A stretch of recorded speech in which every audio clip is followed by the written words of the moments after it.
नमस्कार मित्रांनो, लग्नानंतर होईलच प्रेम या मालिकेच्या 11 मेच्या भागामध्ये मित्रांनो सिस्टर आता जीवाला बोलावते आणि डिस्चार्ज पेपर रेडी आहेत असं सांगते.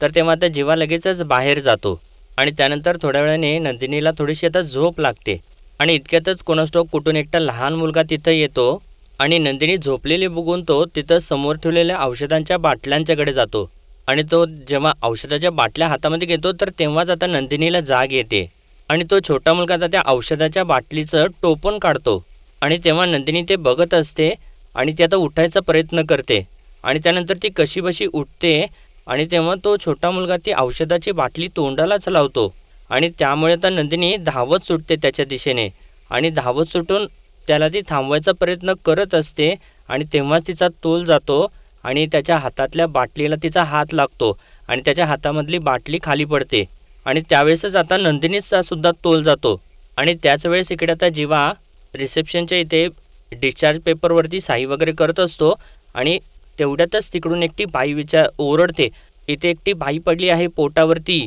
आणि तो आवाज ऐकू आल्यानंतर जीवा आता धावत सुटतो आणि समोर जाऊन बघतो मित्रांनो तर नंदिनी खरोखरच पोटावरती पडलेली असते आणि तेव्हा सिस्टर आणि त्या बाईने तिला उचलून घेतलेलं असतं आणि ज्यावेळेस आता ती जीवाला बघते तेव्हा तिने पोटाला हात धरलेला असतो आणि ती आता बेशुद्धच पडते मित्रांनो. तर ते बघितल्यानंतर आता जीवाला खूप मोठा धक्का बसतो. तर इकडे आता मिथून काका या दोघांना फोन लावायचा प्रयत्न करत असतो आणि खूप वैतागलेला असतो. तर मानिनी विचारते काय झालं, फोन लागला का? तर तेव्हा मिथून काका सांगतो अहो नंदिनीचा फोन लागत नाही आहे आणि हा जीवा फोन उचलत नाही आहे आणि म्हणतो तुम्हाला सांगतो वहिनी, हे जेव्हा बाप होतील ना तेव्हा त्यांना कळल बापाचं दुःख.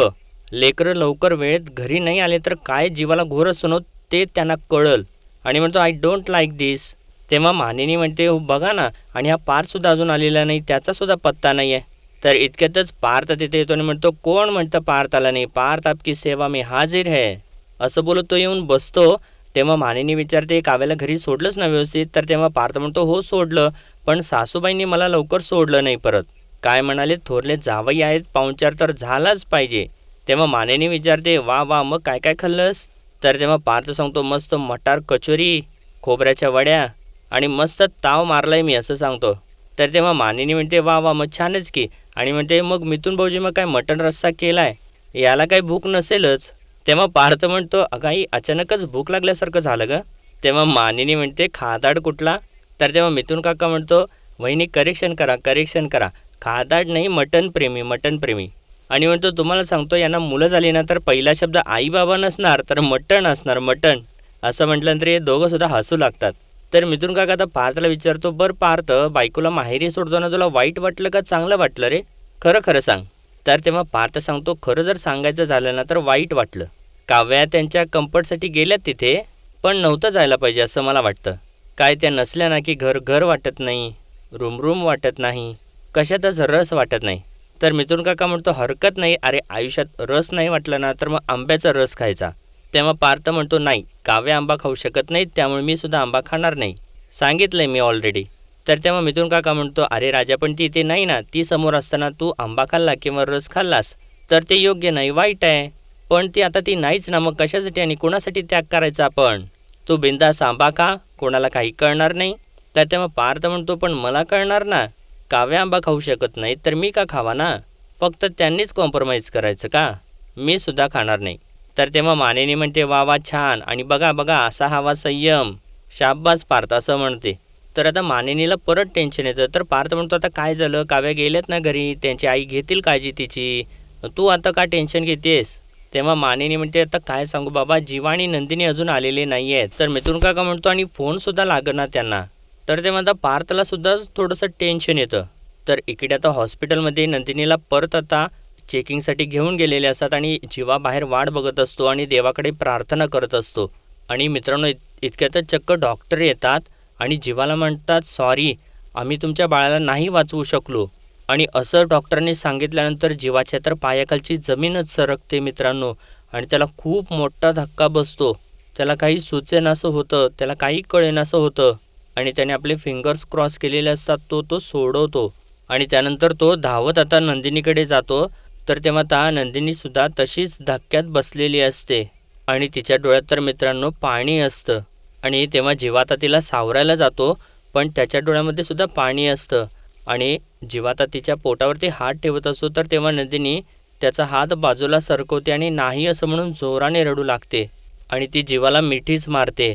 तर त्यानंतर जीवा आता तिला शांत करायचा प्रयत्न करू लागतो.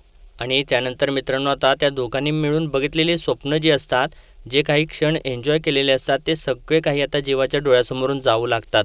आणि तेव्हा नंदिनी मात्र खूप जोराने रडत असते. आणि तोपर्यंत इकडे मित्रांनो आता वसू मात्र काहीतरी वेगळंच चालू असतं हिचं. ती विजयला म्हणत असते, ही नंदिनी ना जीवाला घोरच लावते. कधी झाला ॲक्सिडेंट आणि तिचं काय झालं हे कसं कळणार आपल्याला, अजून काही बातमी आलेली नाही आहे. तर तेव्हा विजय म्हणतो, हो माझं चुकलंच नाही, मी तिथे थांबायला हवं होतं, तिची नीट विचारपूस करायला हवी होती. सॉरी आमचा प्लॅन जरा चुकला आणि तिला असं म्हणायला पाहिजे होतं की तुझ्या बहिणीला धडक द्यायची होती आणि तुला चुकून धडक दिली. सॉरी तू एक काम कर, मी तुला घरी सोडतो, तुझ्या बहिणीला पाठव, मग मी तिला धडक देतो. नाही चुकलंच माझं, असं तो बोलत असताना वसू म्हणते, उपरोध कळतोय हा मला.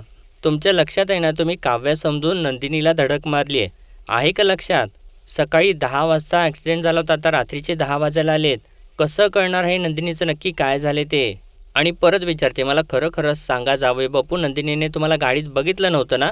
तेव्हा विजय म्हणतो, अहो तिने मला जर गाडीत बघितलं असतं तर एव्हा इतकी शांतता असती का? पोलीस आले असते आणि मला घेऊन गेले असते. तर वसू विचारते, मला सांगा तुम्ही गाडी कुठे ठेवले? तर तेव्हा विजय सांगतो, ऑफिसच्या पार्किंगमध्ये. का? तर वसू म्हणते, आपण एक काम करूयात, आपण खाली जाऊयात आणि आपण कबूल करूयात की तुम्ही चुकून असं नंदिनीला धडक मारली आहे. तर विजय म्हणतो, हो म्हणजे त्या देशमुखांना आयती संधी मिळेल मला उचलून जेलमध्ये टाकायची. मी तिकडे थांबलो असतो ना तरी वाचलो असतो. आणि मी तिथून जे पळाले ना, ते हिट अँड रनची केस बसेल माझ्यावरती. तर वसू म्हणते, मग मी सांगून बघू का? तर तेव्हा विजय म्हणतो, कशाला? त्या मानिनी काकू ना पिंजऱ्यातल्या वाघिणीसारखे फिरतायत. नंदिनी कुठं आहे, फोन का उचलत नाही आहे, नंदिनी कुठं आहे, फोन का उचलत नाही आहे. आणि तुम्ही जाऊन जर त्यांना विचारलं ना तर तुमच्यावरती झडप घालतील त्या. आणि इतक्यातच आता खालून मिथून ओरडतो, जीवानंदिनी आलेले आहेत वहिनी, जीवानंदिनी आलेत. तर वसू विचारते, आता तरी जाऊयात का खाली? तर तेव्हा विजय म्हणतो, जाऊयात खाली, अगोदर तुम्ही स्वतःचा चेहरा बघा, आपली चूक झाली हे स्पष्ट दिसतंय चेहऱ्यावरती. आणि ते काळजीचे ढग ना अगोदर चेहऱ्यावरून पुसून टाका, मग जाऊया.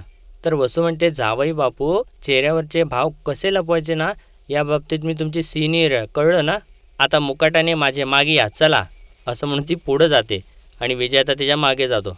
तर इकडे आता हे पार्थ आणि मिथून काका जे असतात ते वेलकम या असं म्हणत असतात या दोघांना, कारण त्यांना अजून काही माहिती नसतं मित्रांनो. तर मानिनी म्हणते, काय वेलकम लावलं आहे? आणि त्या दोघांना विचारते, काय रे तुम्ही दोघं कुठे होतात इतका वेळ? आणि माहिती आहे ना तुम्हाला मी काळजी करते, मला टेन्शन आलं होतं, तुम्ही आलाच नाहीत, वरती तुमचे फोनही लागत नाही आहेत. तेव्हा जेव्हा म्हणतो, आई एक मिनिट थांब, तिला जरा शांतपणाने बसू देत, मी सांगतो ना सगळं तुला. तेव्हा मानिनी म्हणते, बरोबर नाही सांगितलं तरी चालेल, तुम्ही आलात ना, असं म्हणून ती नंदिनीच्या शेजारी बसते आणि तिला आपल्या जवळ घेते. आणि ज्यावेळेस तिला आपल्या जवळ घेते तर तेव्हा नंदिनीला दुखतं आणि ती इवळते थोडीशी. तर तेव्हा आता मानिनीला थोडीशी जाणीव होते आणि ती तिला विचारते, काय गं काय होतं आहे? आणि पार्थला म्हणते, पाणी घेऊन ये जा. आणि आता ती जीवाला विचारते, जीवा काय रे, कुठे घेऊन गेला होतास हिला? आणि परत नंदिनीला विचारते, बरं वाटते का तुला? तर पार्थ आता पाणी घेऊन येतो आणि नंदिनीला पाणी देतो. आणि पाणी पिऊन झाल्यानंतर विचारतो, तुमचा मूड फ्रेश दिसत नाही आहे. आणि त्यानंतर मानिनीला उठवतो आणि म्हणतो, आई तू इकडे ये. आणि नंदिनी म्हणतो, तुम्हाला काहीतरी ऐकवतो, हे बघा जादू होईल. काय झालं ना, तुमच्या बहिणीला माहेरी सोडायला जात होतो आणि काय तुमच्या बहिणीचा आवाज जाईपर्यंत बडबड. त्यात त्यांच्या क्लासच्या परीक्षेचा निकाल लागला. पहिल्या आल्यात त्या. मी त्यांना म्हटलं, काय सॉलिड आहात हो? मला काय म्हटलं माहिती का? आणि थांबा तुम्हाला ऐकवतोच, मी रेकॉर्ड करून ठेवले, असं म्हणून ते रेकॉर्ड प्ले करतो. तर तेव्हा काव्या रेकॉर्डमध्ये बोलत असते, अहो देशमुख, अभ्यास तर मी केलाच होता आणि त्यात ना ताईने माझा मूड चांगला ठेवला, त्यामुळे पेपर्स चांगले गेले आणि मार्क मिळाले. आणि ही तर क्लासची परीक्षा होती हो, पण मला ना मेन परीक्षा निर्विघ्नपणे पार पाडायला हवी आहे. बास झालो आता, दरवेळी शेवटच्या क्षणी काहीतरी होणार, कोणीतरी मध्ये येणार आणि ते मला इतकं बेकार इफेक्ट करणार, त्यात माझा IAS राहणार आणि मला ही चेन तोडायची हो देशमुख. ताईला मी सांगणार आहे, तू माझा मूड शेवटपर्यंत असाच ठेव. तर आता ते रेकॉर्ड ऐकवल्यानंतर नंदिनी मनातल्या मनात म्हणते, असं जर असेल तर मग मी बाळ गमावले, ही गोष्ट मी कोणालाच नाही सांगू शकत, कारण माझ्याच्याने कळली तर ती मग काव्यालासुद्धा कळणार आणि ती डिस्टर्ब होईल. आणि याआधी काव्या प्रिलिम्सपासून मेन्ससाठी गेली होती आणि तिचा अपघात झाला होता. आता ती परत नव्याने सुरुवात करते आणि माझ्यामुळे तिच्या अभ्यासात आणि प्रेग्नन्सीत कुठलाच प्रॉब्लेम यायला नको. असं ती मनात बोलत असते. तर तेव्हा पार्थ म्हणतो, बघितलं का ताईची भक्त, मार्क्स त्यांना मिळालेत पण क्रेडिट सगळं तुम्हाला. तेव्हा मानिनी आता विचारते, बरं ठीक आहे तुम्ही सांगा तरी कुठे होतात एवढा वेळ. तेव्हा हे दोघं आता एकमेकांच्याकडे बघत असतात. तर मानिनी परत विचारते, कुठे गेला होतात, काय झालंय, केवढे दमल्यासारखे दिसताय तुम्ही. आणि जीवाला म्हणते, अरे बोल जीवा. तर तेव्हा आता नंदिनी खोटं सांगते, म्हणते आई काय झालं माहिती का, ते बाईकवरून उतरताना माझा पाय थोडासा मुरगळला, ते चौपाटीवरती वाळू होती ना. आणि हे ऐकल्यानंतर इकडे विजयला आणि वसूला तर धक्काच बसतो आणि इकडे मानिनीला सुद्धा धक्का बसतो आणि ती म्हणते चौपाटी. तेव्हा नंदिनी म्हणते, हो हो काय झालं, माझं जरा चुकलंच ते, पण मला ना जरा समुद्र बघायचे डोहाळे लागले होते. मग मी यांना म्हटलं तुम्ही या मला आणि घेऊन जा म्हणून, मग आम्ही गेलो. असं ती खोटं सांगत असते. तर तेव्हा जीवा तिच्याकडे बघतच असतो आणि नंदिनी त्याला इशाऱ्याने शांत बसायला सांगते. आणि आता हे ऐकल्यानंतर विजय आणि वसू तिथून निघून जातात. तर खोलीत आल्यानंतर वसू म्हणते, जावई बापू नंदिनी खाली काय म्हटली ते ऐकलत ना तुम्ही. तर तेव्हा विजय म्हणतो, हो चौपाटीला गेलो असं म्हणाली ती. तर वसू म्हणते, हो ना, आणि ॲक्सिडेंट झाला याचा साधा उल्लेखसुद्धा केला नाही तिने. म्हणजे काय झालं, कुणाला घाबरून वगैरे असं बोलली असेल का ती काही. तर वसू म्हणते, का घाबरेल तिने आणि कोणाला घाबरेल, आणि इतकी मोठी गोष्ट का लपवती ती. तर वसू म्हणते, तेच तर कळत नाही आहे मला. आणि विचारते ती, खरं खरं सांगा तुम्ही नक्की नंदिनीलाच धडक दिलीत ना, का दुसरीच कोणीतरी मुलगी होती. तर तेव्हा विजय म्हणतो, कमाल आहे, गाडी तीच, ड्रायव्हर तोच, कपडे तेच, छत्री तीच, सगळं काही ते होतं आणि आतमध्ये व्यक्ती वेगळी असं कसं होईल. तर तेव्हा वसू म्हणते, नाही बरोबर आहे तुमचं, आणि योगायोगाला सुद्धा लिमिट असं असते. पण ती जर का नंदिनीच होती तर मग ती इथं खोटं का बोलतीये. तर तेव्हा विजय म्हणतो, हो पण तुम्ही मला म्हणाला होतात की नंदिनी कधी खोटं बोलत नाही. तेव्हा वसू सांगते, हो ती कधीच खोटं बोलत नाही, ती सत्याची आणि सद्गुणाची पुतळी आहे, ती आजपर्यंत कधीसुद्धा खोटं बोललेली नाही आहे. तर विजय उठतो आणि म्हणतो, मग आज का बोलली खोटं, दिस इज रिअली सिरियस. तिची काहीही चूक नसताना तिचं ती मिसकॅरेज का लपवती आहे. तर वसू म्हणते, मिसकॅरेज, पण कशावरून मिसकॅरेज झालं असेल, नाही म्हणजे मिसकॅरेज झालं सुद्धा नसेल ना. तर तेव्हा विजय म्हणतो, नाही मी जितक्या जोरात तिला धडक दिली आहे आणि ती ज्या पद्धतीने पोटावरती पडली आहे ना, त्यावरून मला नाही वाटत की तिचं बाळ सेफ असेल. तर वसू म्हणते, तसं नाही जावं बापू, ती पोटावरती पडली आणि तिचं मिसकॅरेज झालं असं होत नाही. मला काय वाटतं माहिती का, नंदिनीला ना मुलगी होणार असेल. या मुली ना खूप त्रास सहन करतात पण टक धरून राहतात, मला माहिती आहे जावई बापू. तर विजय म्हणतो, असं असलं तर ग्रेट, म्हणजे काय काव्याही वाचली आणि नंदिनीही वाचली. तर वसू म्हणते, नाही तर काय, तेलही गेलं आणि तूपही गेलं, हाती फक्त धोपाटणं आलं. तर विजय म्हणतो, तरी बरं यावेळेस आपल्यावरती आळ नाही आला, ही महत्त्वाची गोष्ट म्हणावी लागेल. तर वसू म्हणते, आणि जर पकडले गेला असतात तर. नाही नाही म्हणजे एक शंका. आणि म्हणते, मी एक काम करू का, मी करतेच काम, आणि मी खाली जाऊन येते आणि ते लोक आत्ता काय बोलतायत ना हे ऐकून येते, असं म्हणून ती लगेच खाली जाते. तेव्हा विजय विचार करू लागतो, म्हणतो इतक्या जोरात पोटावर पडल्यानंतर सुद्धा नंदिनीचं मिसकॅरेज व्हायचं राहिलं असेल, कमाल आहे कमाल आहे, असं तो विचार करत असतो. आणि इकडे पार्थ मात्र चिडलेला असतो, म्हणतो कमाल आहे तुमची, या अवस्थेत तुम्ही चौपाटीवरती गेलात. आणि परत म्हणतो, मला का नाही सुचलं, मी पण काव्याला घेऊन जाईन ना.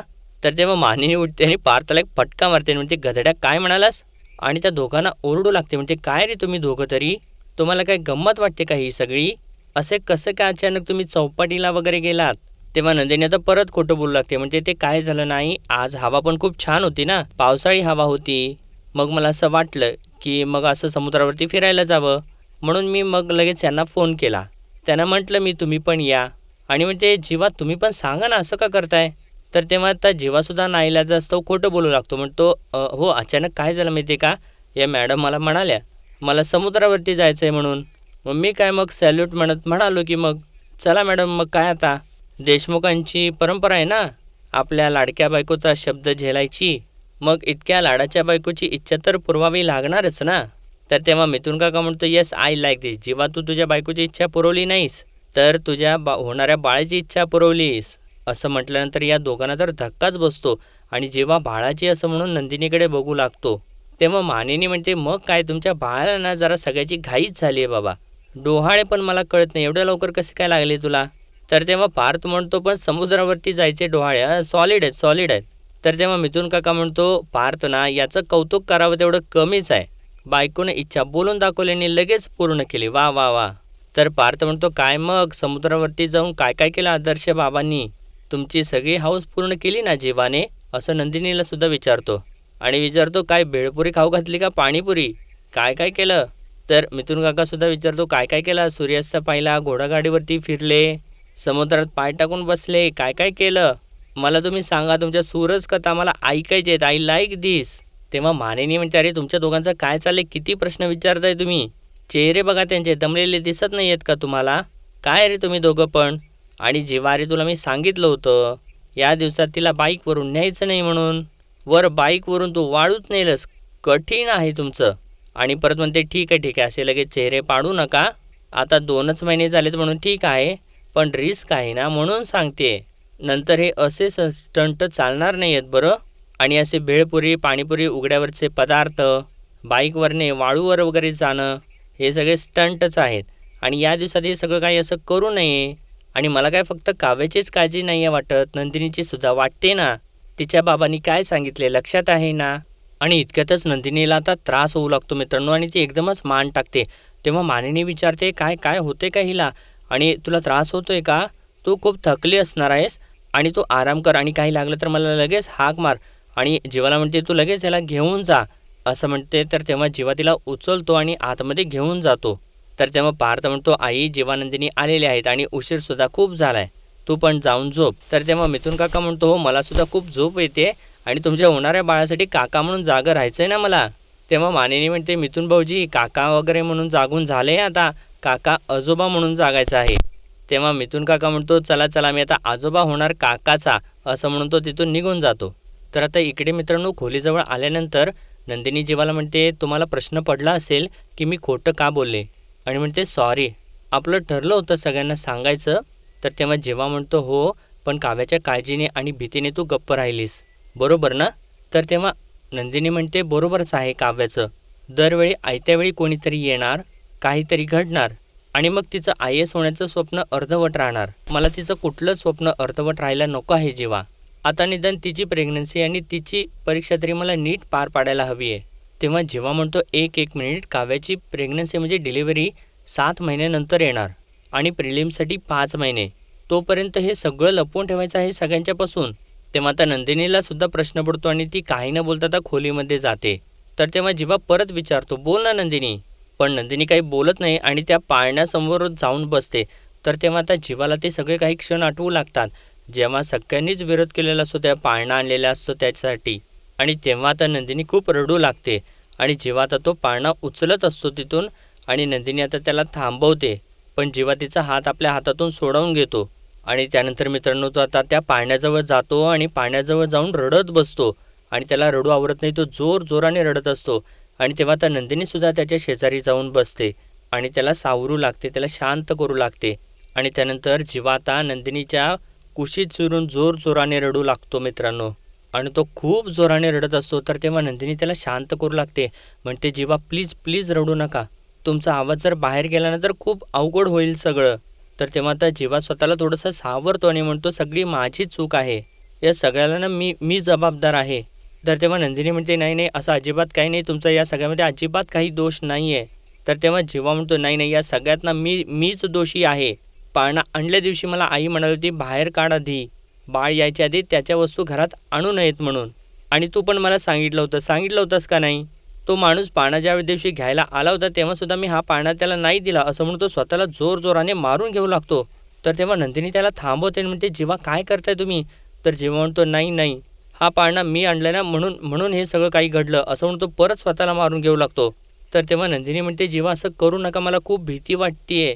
आणि म्हणते, तुम्ही इथे बसा बरं. आणि तेव्हा जीवा तर स्वतःला खूप त्रास करून घेत असतो मित्रांनो. त्याला त्या गोष्टीचा खूप मोठा धक्का बसलेला असतो आणि नंदिनी त्याला शांत करायचा प्रयत्न करत असते. आणि त्यानंतर मित्रांनो तर जीवाचं लक्ष त्याने आणलेल्या त्या घुंगरूकडे जातं. आणि मित्रांनो आजचा भाग इथेच संपतो आणि पुढील भागामध्ये आपण पाहणार आहोत. नंदिनी आता जीवाला म्हणत असते, प्लीज माझी एक छोटीशी रिक्वेस्ट आहे तुम्हाला, ही गोष्ट इतक्यात कोणाला सांगायला नको. आणि ती असं बोलत असताना मित्रांनो मानिनी तिथं येते आणि ते सगळं काही ती ऐकते आणि विचारते कुठली गोष्ट. आणि तेव्हाही आता दोघंसुद्धा डोळे पुसत उठून उभे राहतात आणि मानिनीकडे बघू लागतात.